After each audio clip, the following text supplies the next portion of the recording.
ఇచ్చిన తర్వాతనే ఇంకింత బలమైన నిర్ణయం తీసుకొని మొండిగా పోరాటానికి పోయినాం. ఇంకో విషయం కూడా మీకు నేను చెప్పాలి. అయితే ఇతరులు వచ్చి తెలంగాణ భూములు ఆక్రమించడానికి, తెలంగాణ ఉద్యోగాలు కొట్టేయడానికి, తెలంగాణ నీళ్లు మలుపుకొని పోవడానికి ఎవరు కారణం? దీనికి దయచేసి బాగా ఆలోచించాలి. నేను చెప్పేది వట్టి ముచ్చట కాదు. మీరు వచ్చిన వాళ్ళు కూడా వట్టి వాళ్ళు కాదు. ఎందుకు జరిగింది 60 ఏళ్ళు తెలంగాణతోని?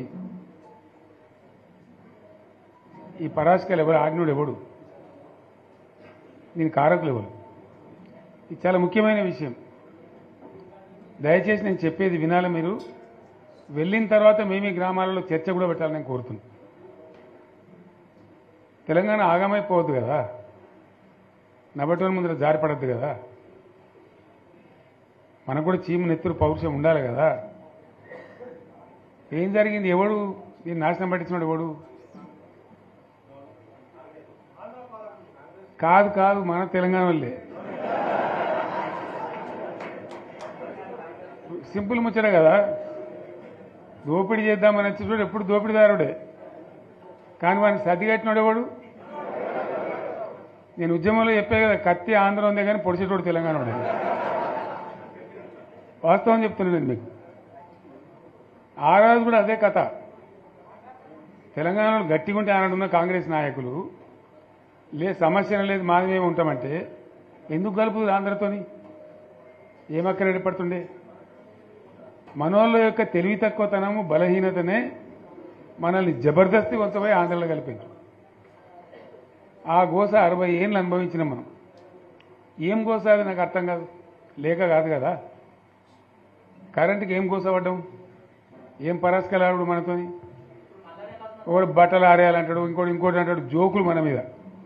ఆ ట్రాన్స్ఫార్మర్లు కాలిపోవడు, మనం లంచాలు ఇచ్చుడు. ఒకసారి యాడ్ చేసుకుంటే ఇప్పుడు మళ్ళీ కళ్ళకి నీళ్ళు వస్తాయి. ఎందుకు పడ్డాం అంత బాధ, అంత అవస్థ? ఆనాడు నేను వచ్చి తిరిగిన బాగా, కానీ నేను ఒక మంత్రిని మాత్రం నేను చేయగలిగేది తక్కువ.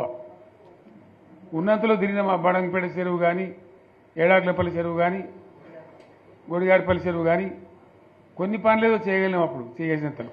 కానీ ఎందుకైనా మంచిది ప్రాణం పోయినా సరే అని చెప్పి కొట్లాడినాం, దిగినాం. కొందరు వెనుక, కొందరు ముందు. మనోళ్ళు జమ కావడానికి ఆలస్యం పట్టింది, టైం పట్టింది. కానీ తెలంగాణ తెచ్చుకున్నాం. ఒక 20-25 ఏళ్ళు గోసపడ్డ కరెంటు. 25 ఏళ్ళు కదా. మూటలు గాలుడు, ట్రాన్స్ఫారం గాలుడు, లంచాలిచ్చుడు, అంత గోసపడ్డటువంటి బాధను 6-7 నెలలనే 24 గంటలు అందరికీ కరెంట్ సెట్ చేసినాం. మరి కాంగ్రెస్ వాళ్ళు చాలా పెద్ద సిపాయిలైనది. ఒకరిని మించిన వాడు ఉండే. మరి వాళ్ళు ఎందుకు చేయలేకపోయింది 25 ఏళ్లలో? మన తెలంగాణ వచ్చినాక మరి మనం ఎట్లా చేసుకున్నాం? నడుపుకున్నాం 7-8 ఏళ్ళు. మంచినీళ్ళ బాధ పూర్తిగా తీర్చుకున్నాం. ప్రతి ఇంటికి నల్లాల ద్వారా నీళ్ళు వచ్చినట్టు ప్రతి ఇంట్లో నల్లా పెట్టి నీళ్ళు ఇచ్చుకున్నాం. తెలంగాణ వస్తే లాభమైంది. మా ప్రజలకు కొన్ని మౌలికమైన బాధలు పోవాలి, కొన్ని అవస్థలు తీరాలని చెప్పి మిషన్ భగీరథ కావచ్చు, మరొకటి కావచ్చు, కరెంటు కావచ్చు తెచ్చుకున్నాం. 24 గంటలు కరెంట్ ఇచ్చుకున్నాం. ఏమైనా ప్రాజెక్టు చెరువు కింద నీళ్ళు తీసుకుంటే బంద్ చేసినాం. నీటి తీరువా రద్దు చేసినాం. అట్లా ఎన్నో సదుపాయాలు చేసుకున్నాం. రైతులకు బాగా జరుగుతుండే. అప్పుడప్పుడు ఏమవుతుంది? కొన్ని దుష్ట దినాలు వస్తాయి, చెడు గడియలు వస్తాయి. మనోళ్ళు కూడా అలవోకగా ఓట్లేసారు. మీరు గొప్పలో మీరు మాణిక్యరావుని గెలిపించారు. కానీ కొన్ని నియోజకవర్గాలలో నేను చెప్పినా కూడా అప్పుడు మంది మాటలు పట్టుకొని మారుమానం పోతే మళ్ళీ వరకు ఇల్లు కాలిపోతుంది, వీళ్ళని నమ్మితే అమాంతం మింగుతారు, మోసపోతాం. రైతు బంధుకు రామరామ అంటారు, దళిత బంధుకు జై భీమ్ అంటారు, వీళ్ళు ముంచుతారా నాయన అని చెప్పిన నేను. ఏమో వీని సంగతి ఎంతో చూద్దామని ఆయనతో వేసింది.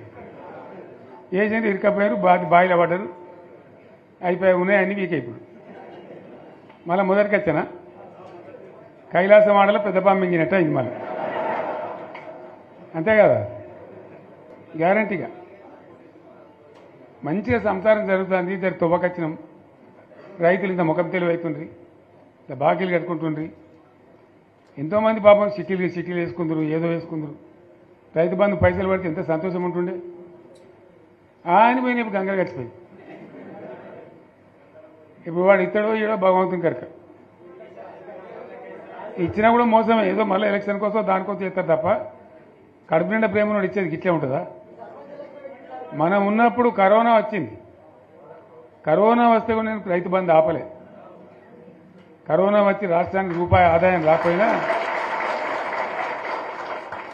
వ్యవసాయం అయితే జరగాలి కదా, తప్పద్దని చెప్పి ఈవెన్ కరోనా ఉంటే కూడా రైతు బంధు ఆపలే. అంత ఒక నిర్ణయం తీసుకొని రైతాంగాన్ని నిలబెట్టాలని, కాపాడుకోవాలని చెప్పి ఒక 4-5 మంచి స్కీములు తెచ్చి వాళ్ళని కాపాడుకున్నాం. గౌరవంగా బతికిన రైతులు ఒక ధీమా వచ్చినుండి.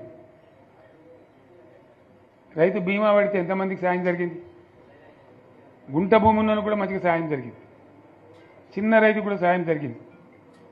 అట్లా అందరికీ మనం గొర్రెల కాపలకు గొర్రెలు ఇవ్వడం కానీ, చేప పిల్లలు కానీ, అనేక రకాల అన్ని వర్గాల ప్రజలను ఎట్లా ఆదుకోవాలని అట్లా ఆదుకున్నాం. మా తెలంగాణ కదా, మేము తెచ్చుకున్నాం కష్టపడి. మా వాళ్ళందరూ పైకి రావాలి.